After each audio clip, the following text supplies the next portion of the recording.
사도행전 16장 19절에서 26절입니다.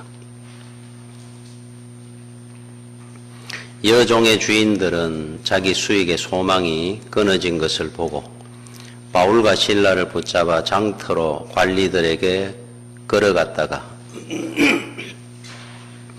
상관들 앞에 데리고 가서 말하되, 이 사람들이 유대인인데 우리 성을 심히 요란하게 하여 로마 사람인 우리가 받지도 못하고 행하지도 못할 풍속을 전한다 하거늘 무리가 일제히 일어나 고발하니 상관들이 옷을 찢어 벗기고 매로 치라 하여 많이 친 후에 옥에 가두고 간수에게 명하여 든든히 지키라 하니 그가 이러한 명령을 받아 그들을 깊은 옥에 가두고 그 발을 착고에 든든히 채웠더니 한밤중에 바울과 실라가 기도하고 하나님을 찬송하며 죄수들이 듣더라. 이에 갑자기 큰 지진이 나서 옥터가 움직이고 문이 곧 다 열리며 모든 사람의 매인 것이 다 벗어진지라. 아멘. 우리 새해가 시작되고 이제 첫 번째 달인 1월입니다. 영어로 January 그럽니다. 이 1월에 January의 어원은 로마 신화에 나오는 야누스라는 신의 이름을 따서 지은 겁니다. 야누스, 헬라어로. 이거를 영어 발음을 하면 제누스입니다. 제누스라는 이 단어에서 제뉴얼이라는 단어가 나온 겁니다. 자, 우리 야누스 신 그러면은 흔히 우리 야누스의 얼굴이라 그러죠. 머리는 하나인데 얼굴이 두 개입니다. 우리 앞에 얼굴이 있고 우리 뒤통수 쪽에 얼굴이 또 있어요. 그래서 머리 하나에 양 앞뒤로 얼굴을 가진 신이 야누스 신입니다. 그런데 우리 앞의 얼굴과 뒤의 얼굴에는 상징하는 바가 있습니다. 우리 앞의 얼굴은 지팡이를 상징합니다. 뒤의 얼굴은 열쇠를 상징합니다. 문을 여는 열쇠, 무엇인가 이래 멀리 쫓아버릴 수 있는 지팡이, 몽둥이. 그래서 1월이라는 제뉴얼이라고 하는 이 야누스에서 나온 이 단어의 의미는 지난 묵은 해를 지팡이로 쫓아버리고 새해의 문을 여는 달이다. 그래서 1월을 제뉴얼이라 그런 겁니다. 그래서 여러분들도 지난 묵은 해에 우리 하나님 보시기에 바르지 않은 많은 일들이 있었다면 이제는 그거를 믿음의 지팡이로 쫓아내십시오. 그리고 이제 새해에는 은혜의 문을 열 수 있도록 그래서 한 해를 시작하는 여러분이 되어야 될 줄 압니다. 고린도후서 5장 15절에 그런즉 누구든지 그리스도 안에 있으면 새로운 피조물이라 이전 것은 지나갔으니 보라 새 것이 되었도다. 우리입니다. 지나간 옛 사람을 이제는 벗어버리고 새 사람을 입었으니까 새 사람답게 한 해를 시작하고 살자 하는 의미예요. 그렇습니다. 우리 새해에는 여러분들이 세상을 좋아하고 사람을 의지하고 했던 이런 옛 사람의 것들을 이제는 벗고 하나님만 의지하고 믿는 새 사람의 삶을 사는 한 해가 되기를 바랍니다.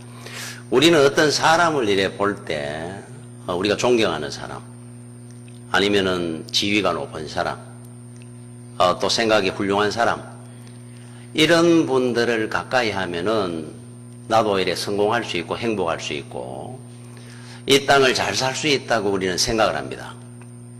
이제 옛사람이죠. 사람을 의지하고 줄을 서려 그럽니다.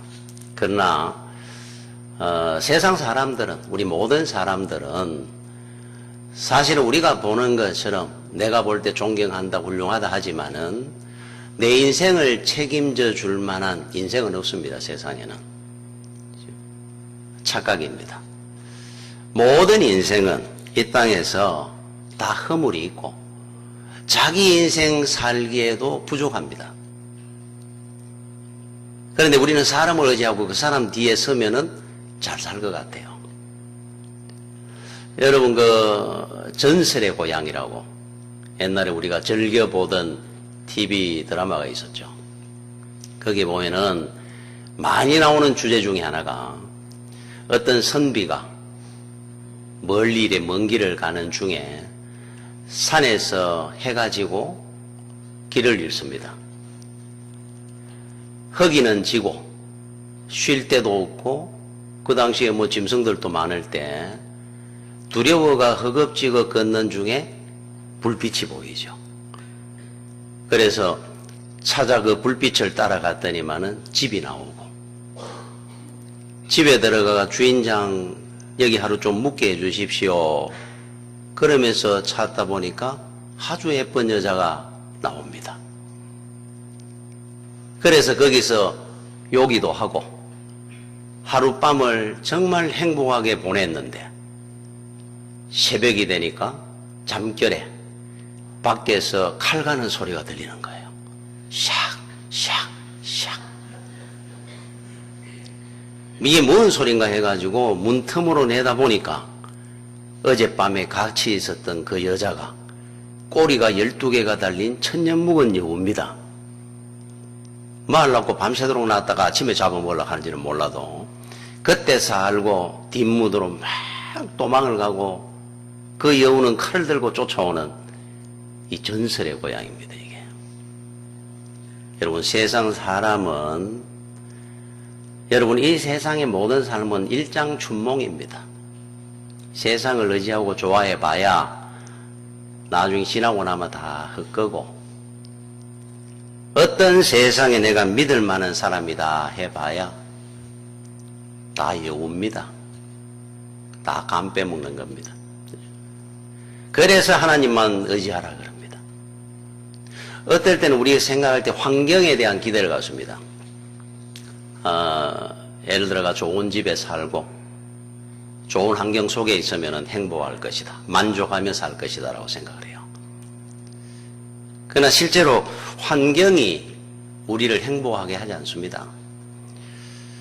여러분, 그 탈무드에 보면은 어떤 한 사람이 랍비를 찾아옵니다. 상담을 하는데 이렇게 얘기를 하는 거예요. 아내가 하여튼 종일 잔소리를 한다는 겁니다. 자기한테. 생지옥이라는 거예요.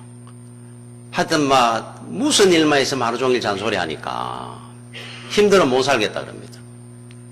이거 해결하는 방법이 없습니까? 그 랍비가 듣더니만은 방법이 있다고. 내가 시킨 대로 해라 그래요. 아, 그래서 이제 아내가 잔소리 안 하고 살게 되는 모양이구나 싶었는데 집에 가다가 시장을 들러서 염소를 한 마리 사가라 그래요. 그래서 염소를 사가면 문제가 해결되는가? 염소 한 마리를 사갔습니다. 자, 집에 있으니까 이 염소가 밤이고 낮이고 없이 매매 우는 겁니다. 아내 잔소리가 힘들어가지고 랍비 찾아가가지고 해결해달라 그랬는데 염소까지 이제 울어대니까 아내는 잔소리하고 거기다가 염소는 왜 샀느냐까지 잔소리를 더 하는데 이 염소까지 매매 못 살 걸 지경이에요. 아니, 안 그래도 지옥 같다고 해결해달라고 생더 지옥을 만들어놓은 겁니다. 그 다음에 또 랍비를 찾아갔습니다. 안 그래도 아내 잔소리 때문에 죽겠는데 염소가 울어사갖고 밤낮으로 더 힘들다는 거예요. 아, 그렇습니까? 그러면 오늘은 장에 가서 오리를 10마리 사가십시오. 아, 오리를 사가면 됩니까? 예, 오리를 사가십시오. 오리를 10마리 사갔습니다. 그날부터 염소는 매 울고 오리는 꽥꽥거리고 아내는 잔소리하고 살지를 못하도록 만들었어요. 그래서 며칠 있다가 랍비를 찾아가고 화를 냈습니다. 아니, 아내 잔소리 때문에 힘들다고 좀 해결해달라고 더 지옥을 만들어 놓습니까? 아, 그러면은 오늘 가서 오리 10마리를 시장에 갖다 파십시오. 그랬어요. 그래서 오리 10마리 있는 그 골을 팔았습니다. 야, 오리 소리만 안 들어도 이게 얼마나 좋은지 맹거리고 안에는 잔소리하고 오리 꽥꽥거리다가 오리 소리만 덜 들어도 훨씬 좋아졌습니다. 그 다음에 랍비가 이야기하기를 이제는 염소를 갖다 파십시오. 염소를 팔았어요. 염소 소리 안 들리고 오리 소리 안 들리니까 안에 잔소리는 자장갑니다. 천국이 된 겁니다. 여러분 환경이 변했습니까? 똑같습니다. 아내는 늘 잔소리를 하는데 그래서 우리의 만족과 행복은 어디서 오느냐? 좋은 환경에서 오는 것이 아니고 나쁜 환경에서 뭐든지 좀 더 좋아지는 것이 있을 때 만족이 있고 행복이 있어요. 그래서 우리 보고 범사에 감사하라 그럽니다. 지금 여러분이 감사할 때입니다. 가장 행복할 때입니다. 여기서 더 많은 걸 원하면은 오히려 불행해집니다. 만족을 모릅니다. 배부를 때 아무리 좋은 음식 먹어봐십시오. 음식이 맛이 없습니다. 배고플 때는 밥하고 간장만 있어도 맛있습니다. 그렇죠? 여러분 아무리 좋은 자동차를 타도 그 자동차 타면서 행복해하는 사람 없습니다. 처음에 기분 좀 좋겠죠. 그러나 여러분 자전거 타고 다니다가 자동차 한번 고물 자동차로도 한번 타보십시오. 얼마나 좋은지. 어느 큰 교회 목사님이 옛날에는 교회를 가면은 자전거를 줬어요. 신방 다니고 할 때 쓰라고. 그게 이제 자가용입니다. 그 당시에 뭐 자전거도 힘들 때니까. 이 자전거 타고 겨울이면은 저 심리 밖에 있는 성도들한테 신방을 간다 그러면은 이 겨울 건널라 그러면 양말 벗고 자전거 들고 그리고 그 끙끙 어는 그 겨울을 건너가지고 다시 발 닦고 신고 자전거 타고 다니고 이래 다녔어요. 한 번씩 어디 나갈 때는 앞에 애 하나 안 축고 이 삼천리 자전거, 짐 자전거에다가 뒤에 안에 안고 그 등에 애 하나 업고 온 가족이 자전거 하나를 타고 다녔습니다. 나중에 몇 년이 지나가 발통 3개 있는 그 있었어요. 용달. 그거를 교회에서 하나 구하게 돼가 그것도 중고로 목사님한테 이제 준 겁니다. 이제 요거 타고 다니십시오. 그 차를 처음 탈 때 지금도 기억한다 그러잖아요. 얼마나 좋던지. 그 자전거 타고 개울 건너가며 다니다가 이거를 갖고 있으니까 이 차를 갖고 있으니까 너무너무 행복하더라 그래요. 그런데 이제는 큰 교회 목사님이다가 그 좋은 차를 타도 그때 그 자동차 타면서 행복했던 것이 없더라. 여러분 모든 걸 다 갖추면은 행복할 거다. 기쁨이 있을 거다. 그렇지 않습니다. 지금 여러분의 삶 속에 그냥 우리 아이들하고 가서 짜장면 하나 먹어도 거기에 행복이 있는 거예요.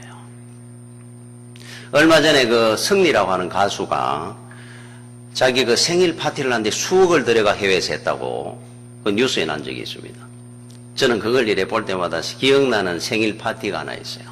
제가 군대 생활할 때 그때 제가 1등병 때 그때 근무를 쓰고 12시쯤 들어오는데 제 동기가 행정 그 보는 동기가 저는 제 생일을 군대에서 무슨 생일을 기억합니까? 그거를 알고는 이 친구가 얼마나 자상한지 나를 부르더라고. 근무 쓰고 들어오는데 일로 와봐라. 그러니까 뒤로 들어가니까 중대 그 창고가 있었는데 창고 속으로 들어가니까 왜 들어가는가 싶어 따라갔는데 저보다 갓 한두 달 뒤에 도는 쫄병 둘하고 자기하고 저까지 초코파이 그때 50원 했는가 100원 했는가 그랬을 거예요. 그거를 갖다 그래 뜯어가지고 그 쫄병 손에 얹어 놔놓고 그리고는 그 위에다가 성냥을 5개 꽂았어요. 오늘 네 생일이잖아. 그러더라고. 그래서 뭐 하는 거 보니까 여기 이제 케이크입니다. 성냥개비 5개 해놔놓고 불을 툭 붙였어요. 부르라 그래요. 그래서 네 소원을 한번 이야기하면 부르라 그러더라고. 그때 제 소원이 주여 군대 생활하면서도 예수 잘 믿게 주시옵소서 푹 불었으면 좋았을 텐데 목사가 그때는 소원 이거는 지금 빨리 타 들어가니까 빨리 부르라 가는데 얼떨결에 안 두드리 맞고 군대 생활 잘하게 해주십시오 푹 불었어요. 그러고 나니까 3명이 해피 벌스데이 투 이것도 큰 소리도 못하고 창고에서 제가 이래 있는데 그 당시에 서가 이래 있는데 기분이 묘하더라고요. 감동적이기도 하고 야, 이 군대 생활하면서 또 무슨 그래서 고맙다. 그러고 이제 나눠 먹었어요. 제가 그게 평생 기억에 남습니다. 그 친구들이 100원짜리 케이크잖아. 초코파이. 그런데 거기에다가 해놔놓고 4명이 서가지고 1분 만에 저는 그게 성리라는 그 가수가 수억을 들여가 해외에서 생일 파티 했는 것보다 그 순간이 더 행복했는 것 같아요. 지금 또 그런 생일 파티는 못 해봤습니다. 여러분, 행복이라는 것은 어려운 가운데서 오히려 행복이 오는 겁니다. 모든 걸 자꾸 다 갖추려고 그러니까 우리는 평생 불행하게 삽니다. 그래서 삶아. 지금 행복한 거예요. 항상. 오늘 여기 본문에 보니까 바울과 실라라는 사람이 복음을 전하러 다니다가 빌립보 성에 들어갔을 때 그때 귀신 들려가지고 점을 보는 한 여종이 있었어요. 어린 소녀가. 이 귀신이 들린 겁니다. 점을 잘 봅니다. 그런데 이 여종을 데리고 있는 주인이 점을 보게 해가지고 돈을 버는 겁니다. 얼마나 불쌍합니까? 이 정상적으로 못 삽니다. 그때 바울이 보고 귀신을 쫓아냈어요. 그리고 이제 정상적으로 살도록 해줬습니다. 이 소녀한테는 얼마나 참 좋은 일입니까? 귀신을 쫓아내주고 이제 행복하게 살 수 있도록 만들어줬는데 주인은 이제 돈 못 벌게 된 거잖아요. 그러니까 이제 화가 나니까 고발을 했다는 겁니다. 관리들한테. 이 사람은 유대인인데 그 당시에는 이 사도 바울은 로마 시민권을 갖고 있기 때문에 정식 재판을 받을 자격이 있었는데 그것도 뭐 생각을 못한 게 유대인이 무슨 로마 시민권이 있겠나 이래 생각했겠죠. 무조건 두들겨 팬 겁니다. 그리고는 감옥에 넣어가지고 발에까지 수갑을 차가 그리고는 가두었다 그래요. 세상에 이런 억울한 일이 어디 있습니까? 어디 뭐 손 쓸 데도 없고 누구한테 부탁할 데도 없는 상황에 감옥 속에 갇힌 겁니다. 그때 바울과 실라가 낙심한 것이 아니라 하나님 앞에 기도하고 찬송했다 그럽니다. 그리고 난 뒤에 옥문이 열리는 역사가 일어났다 그러죠. 야, 어떻게 이런 믿음이 있을까? 놀랍습니다. 자, 이 믿음의 이유가 첫 번째, 전능하신 하나님은 언제나 어디서나 나와 함께 한다는 사실을 바울은 믿었기 때문에 그래요. 지금 눈에는 안 보이지만 이 감옥 안에서도 주님이 나와 함께 하시고 주님의 모든 은혜 가운데 이루어지는 일이다. 이거를 믿었기 때문에 그렇습니다. 낙심 안 합니다. 우리가 배워야 될 믿음이에요. 어떤 상황에도 하나님이 함께 한다면 우리한테 분명히 의미가 있고 뜻이 있을 것이다. 이게 믿음입니다. 자, 두 번째, 바울은 확실한 사명의식을 갖고 있었거든요. 사명이 뭡니까? 복음을 전하는 건데 나한테 주어진 반드시 사명이 있다면 내 인생은 여기서 끝날 리가 없다. 리빙스턴이 그런 말을 했죠. 아프리카 오지를 다니면서도 두렵지 않습니까? 그 맹수들 속에 그 질병도 있는데 그때 리빙스턴이 그 말을 했습니다. 내가 사명이 있는 한 내가 사명이 끝나는 날 나는 하나님 나라로 갈 겁니다. 조금이라도 사명이 남아있을 때까지는 내가 이 땅에 살아있게 될 것이다. 여러분들도 마찬가지입니다. 사명이 있으면 우리의 생명은 그때까지 갑니다. 사명을 다하는 날 가는 거예요. 그럼 우리 사명이 뭡니까? 복음을 전하는 거죠. 예수 그리스도는 구원자임을, 메시아라는 걸 전하는 겁니다. 하나님이 창조주고 하나님이 복의 주인이시고 하나님만이 유일신이시고 심판주입니다. 이거를 전하는 것이 우리 사명이죠.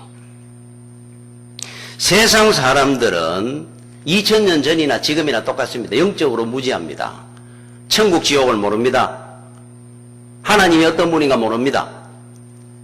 그들이 섬기는 우상이나 무속적인 어떤 신앙이나 하나님이나 귀신이나 똑같다 생각합니다. 세상 사람들은. 그들에게 복음을 알려주는 겁니다. 예수만이 유일신이고 구원자임을. 그걸 모르니까 공사를 시작하는데 돼지머리 해놔놓고 절을 합니다. 우리를 안전을 지켜달라고. 명태를 걸어놓고 복 달라 그럽니다. 얼마나 무지합니까? 그들에게 복음을 전하는 겁니다. 우리 사명은. 여러분 그 섬에 가면은 섬 사람들은 이 우상이나 이거 무속신이 더 강합니다. 어느 정도냐 하면은 이사를 함부로 못 해요. 요 정도 우리 이사 날짜 잡고 하는 사람들 있잖아요. 이 문명이 발달했는데도. 그 의식이 어디서 나오느냐 하면은 옛날에 그 무속신앙 가운데 이런 게 있어요. 귀신이 늘 있는데 귀신한테 허락 없이 집을 이사를 못 갑니다. 왜냐하면 우리 집 담당 귀신한테 허락을 받아야 돼요. 근데 귀신한테 그러면 어떻게 허락을 받는다? 허락해 줍니까? 안 해줍니다. 담당 귀신이 만약에 우리 집에 있는 담당 귀신이 있으면 귀신이 거기서 자꾸 이사 다니면 힘들잖아, 따라다니기가. 그래 못 가게 해요. 그러면 갈 수 있는 방법이 뭐냐? 신구간이라 그래가 이사 갈 수 있는 기간이 있어요. 거기 언제냐면 신구간 가는 뜻이 뭐냐면은 귀신이 휴가 갔을 때, 귀신이 휴가를 간다 하네요. 휴가를. 귀신이 인사이동이 발령날 때 인사이동이 난다 그래요. 그리고 어떤 데는 뭐 성진도 되고 좌천도 되고 하는 모양이에요. 만약에 여러분들이 귀신 섬기고 있다가 예수 믿게 되면 그 귀신은 좌천되는 겁니다. 이제 제대로 못 지켰다고. 그럴 때 귀신이 집을 잠시 비웠을 때 싹 가버린다 그래요. 그래야 해꾸지를 안 당하지, 안 그러면 해꾸지 당하는 겁니다. 여러분 그 김유신묘 경주에 거기 불이 난 적이 있다 그러네요. 그래서 잔디가 다 타버렸는데, 금잔디를 이렇게 심어놨는데, 그때 종친에서 뭘 결정했느냐 하면은 그 다음날로 바로 금가루를 뿌렸다 그럽니다. 귀신이 만약에 불났는데 잔디가 시커멓게 다 탄 거 보면 가만히 있거든요. 그 후손들한테 해를 끼칠 거니까. 귀신이 모르게 하기 위해서 금잔디 그대로 있는 것처럼 만들려고 금가루를 노라 이렇게 뿌려놨다 그래요.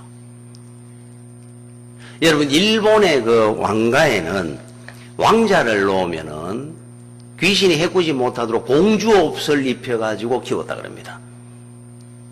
왕자의 생을 건드릴까봐 공주옷을 입혀가지고 키운다 그래요. 자, 이런 의미가 뭡니까? 지금 여러분들이 들어보니까 귀신이 너무 순진하고 아무것도 제대로 모르는 것 같아. 뭐 이래 모를 때 이사 가버리고, 그죠? 이래 금잔디가 탔는데 금가루 불이나 막 속고. 그러니까 여러분 우리 무속신앙은 아무리 열심히 잘 섬겨도 삶의 변화가 있을 리가 없습니다. 속이만 되니까 그 신은.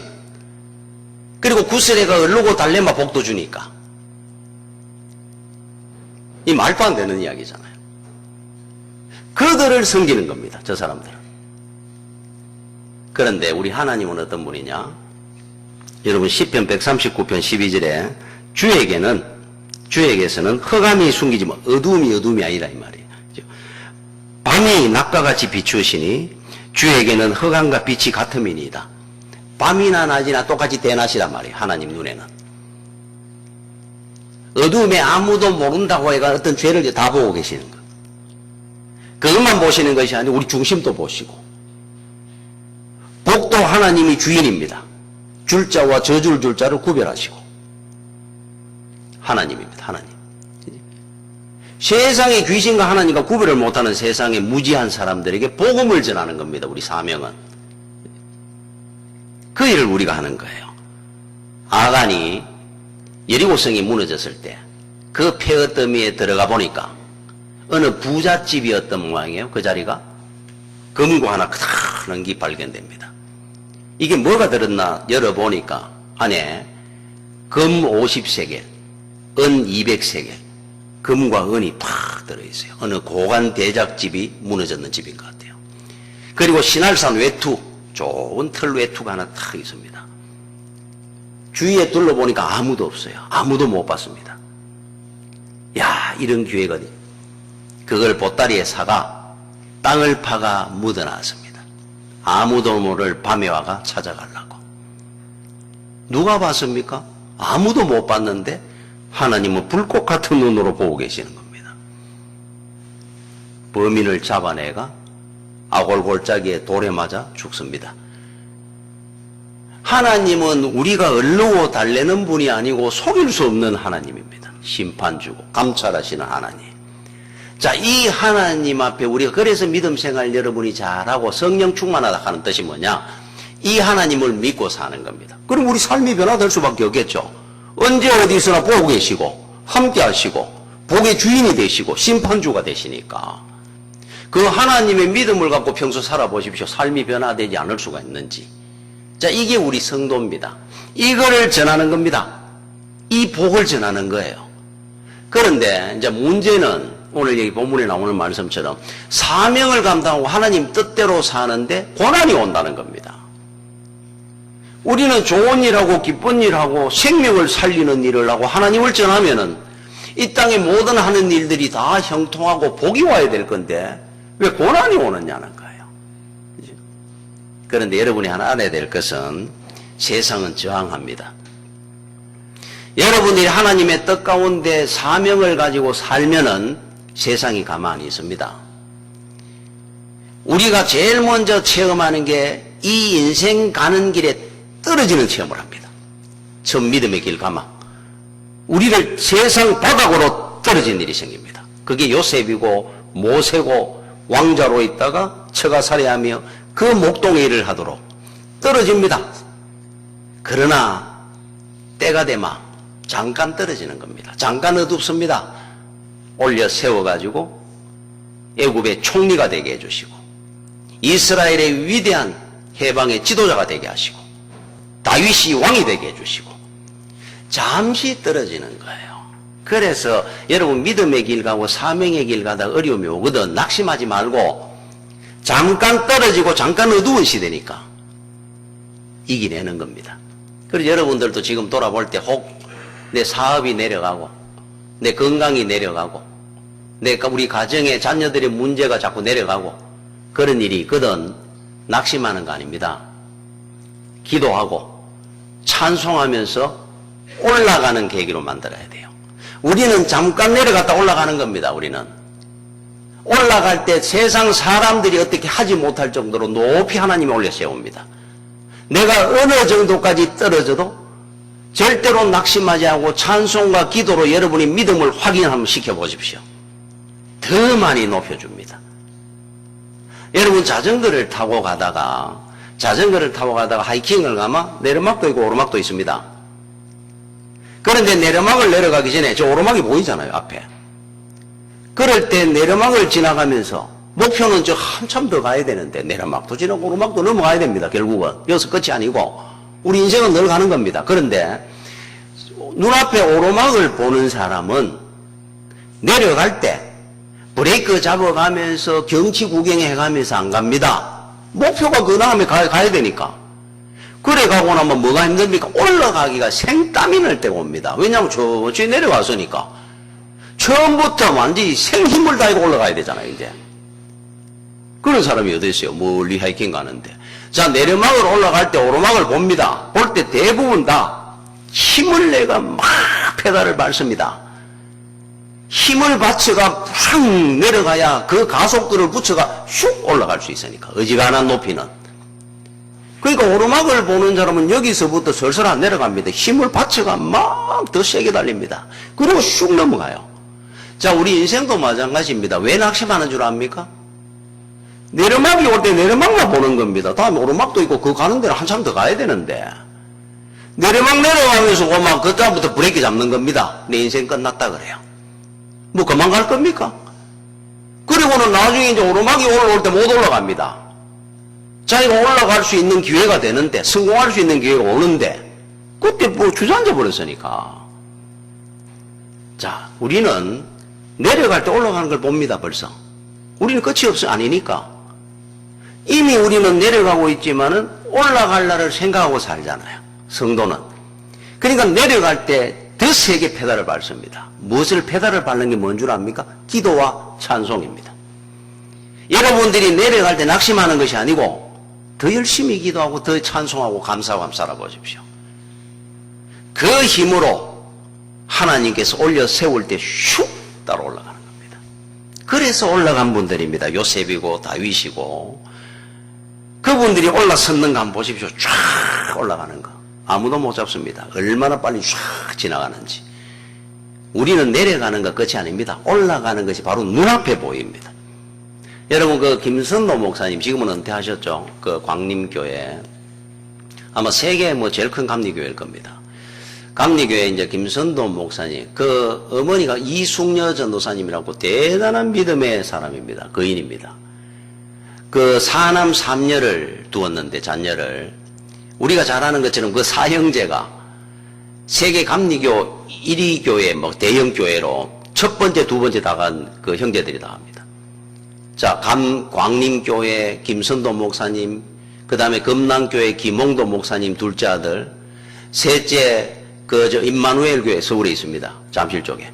김국도 목사님, 네 번째, LA 뉴조이 교회 김건도 목사님. 이야, 어떻게 사형제가 감리교회, 제일 큰 교회 차례대로 나갑니다. 어떻게 세워진 자식들이냐. 이유가 있을 거 아닙니까? 그냥 그렇게 하나님이 큰 간집에 복을 그렇게 다 줬겠습니까?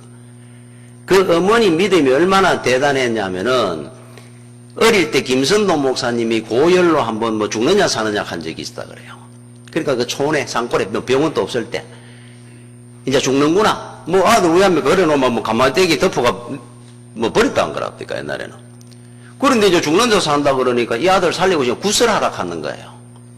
그 어른들이고 이웃 사람들이. 어느 집 용한 그 무당인데 불러가 구담아서 나을 건데 왜 안 하느냐고. 그래서 애를 오늘 밤에 넘기 힘들다 그러니까 그 애 덜쳐갖고 한 10리길 되는 교회로 뛰어간 겁니다. 밤에. 이 어머니가. 그리고 교회 바닥에 눕혀놓고는 하나님, 내가 예수 믿는다 하면 구대가 아들 살릴 것 같으면 차라리 죽여주십시오. 우리 아들. 그래갖고 내가 이웃의 친척들한테 왜 예수 복음을 전합니까? 구대가 이 아들 살리도 나는 못 삽니다. 차라리 죽여주십시오. 만약에 하나님께서 뜻이 있다면 내 아들 살려주시마. 내가 평생을 사명 감당하고 살겠습니다. 아들 붙들고 냉돌이에 차라리 나가라고 막 기도하는데 새벽쯤 되게 애가 화색이 돌면서 김선도 목사님이 숨을 쉬기 시작하면 밥을 먹더라 그러잖아요, 아침에. 그리고 살아난 겁니다. 믿음이 얼마나 철저했는지, 그리고 얼마나 가난하고 힘들었는지. 김홍도 목사님은 치약을, 그 미군 무대 나오는 치약을 팔러 다녔다 그러는데 팔면서 하도 배가 고파 치약도 안 먹었다 그러잖아요. 그렇게 살면서도 철저하게 자식들한테 믿음을 가르치는 겁니다. 그 아들이 거저된 거 아닙니다. 김선도, 김홍도, 김국도, 김건도 대단한 목사들이잖아요. 금방 올라옵니다. 그날을 기억하고 살아야 돼요. 여러분이 살면서 어디를 가든지 오늘 우리 찬양처럼 주님 손잡고 가면 됩니다. 놓지 마십시오. 힘들다고. 뭘 낙심할 일이 있어요. 우리는 금방 올라갈 건데. 여러분, 개하고 늑대는 조상이 안 합니다. 야생에서 같이 살았습니다. 어느 쪽이 개가 되고 어느 쪽이 늑대가 됐느냐? 사람한테 붙어가 길들여지고 살기를 허락했는 짐승은 개가 된 겁니다. 개로 사는 겁니다. 그죠?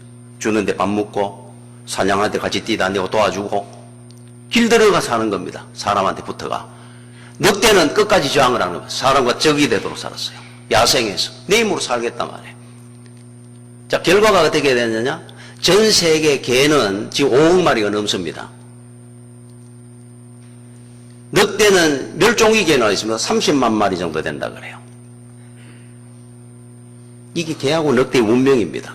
사람한테 붙었느냐, 사람의 적이 됐느냐. 제가 그 TV에 그 유기견들 한번 이래 보니까, 유기견, 그 유기견 보호소 그 직원이 유기견들을 이제 해가지고 데리고 가려고 하죠. 키우려고. 야, 유기견 보호소 얼마나 잘 되어 있냐면 호텔입니다, 호텔.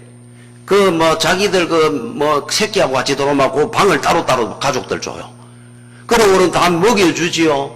그 밖에 나가는 잔디에 턱 누워가 쉬기도 하고, 몇백 마리가, 그리고 입양도 하기도 하고, 이 관리를 다 해줍니다. 그런데 한번 TV에 보니까 새끼 4마리를 낳는 그 개가 이 겨울에, 이 추운데 폐허에 새끼 4마리 낳아놓고 사는 겁니다. 그럼 먹을 게 있습니까? 쓰레기통 뒤지는 겁니다. 음식물에. 그래가지고 한 번씩 물어와가지고 주기도 하고. 자기는 빼쩍 말랐어요. 어미는. 자, 그래갖고는 그 구정물, 길에 어디 고이 있는 거 그런 걸 척척척 묻습니다. 목이 마르마. 그런데 보호소에서 와가지고 이게 털을 놔가지고 이제 안에 고기를 탁 맛있는 냄새 나도록 해가 도로마 탁 들고 가려고 내놨는데 그 앞에를 얼마나 긴장하고 조심하는지 배가 그렇게 고픈데도 슥 안 들어가요. 그 냄새가 나는데 들어가려고 한 발 넣었다가 뺐다가 주위에 둘러봤다가 그 새끼들도 의미가 그러니까 뒤에 같이 탁 서가만 보고만 있습니다. 그리고는 결국은 안 도릅니다. 빙빙 돌다 가요. 그 추운 데를. 그러니까 그 다음날 다시 또 고기를 다시 탁 굽어 또 하나. 그 다음날 되니까 배는 고프고 고기는 보이는데 왔다. 그때 제가 얼마나 응원했겠으면 들어가라. 들어가야 니는 살아. 들어가면 될 건데 왜 안 들어가는 거야? 그런데 조금 있으니까 어미가 한 발 한 발 들어가니까 새끼들이 쪼르륵 탁 잡았어요. 난리가 났습니다. 보내달라고 막 뛰고 막 난리. 그런데 데리고 가 보호소에 들어가 그렇게 잘 사는 거예요. 여러분들이 이 땅에 살 때 주와 함께 가는 길을 선택해야 됩니다. 그죠? 유기견이 되느냐? 요즘 개들은 겨울에 파카 입고 다니는 개 봤습니까? 파카, 오리털 파카. 머리에 그냥 물감을 빨갛고 초록색으로 해가 다니면서 오히려 옆에 이렇게 안고 이래가는데 옆에 얼굴을 쳐다보면 나를 쳐다보는 눈빛이 눈가락 하는 것도 이래 보마. 눈을 똑바로 못 보겠어. 요새 개들을 보니까 무서워가. 얼마나 잘 삽니까? 그죠? 어떤 인생이 되느냐 여러분이 결정하는 겁니다. 주님을 떠나느냐 주 안에 있느냐.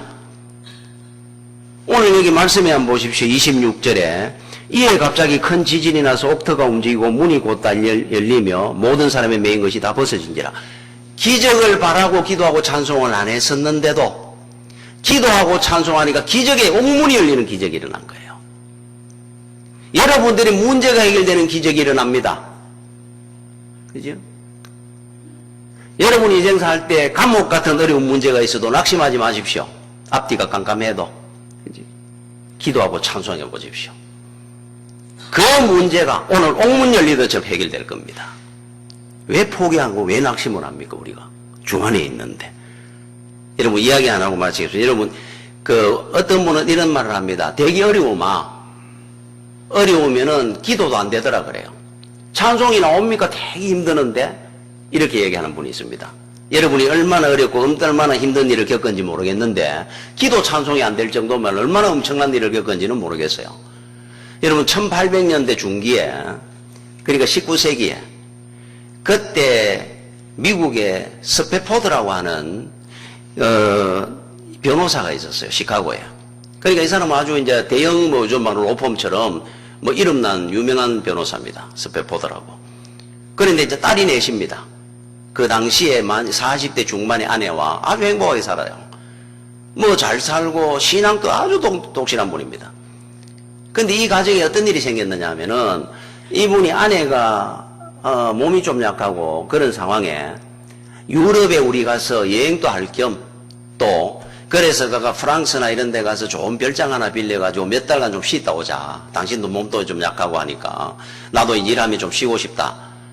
그래서 이제 배편으로 이제 프랑스로 가는 배를 대서양을 넘어 가는 길을 이제 예약을 한 겁니다.